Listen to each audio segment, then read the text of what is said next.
Okay, tatanungin kita ngayong umaga, naunawaan mo na kung bakit kayo ikakasal. Bago kayo ikakasal, sino ang nagbigay sa inyo ng pahintulot upang kayo ay papasok sa ganitong relasyon? Brother Oji, ang magulang.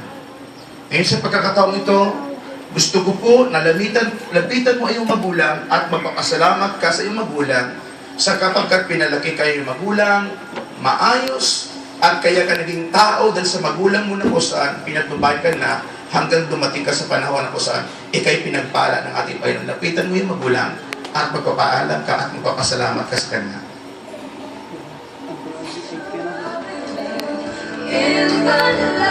Lapitan mo magulang.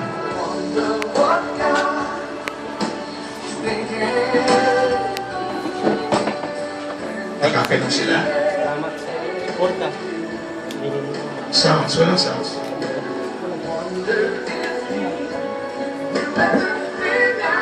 Maraming salamat sa aking mga magulang na bigay sa buhay. Kaya kung bakit ako narito. Kaya papasalamat ako sa inyo. Thank you kayo. Pagsulit ko.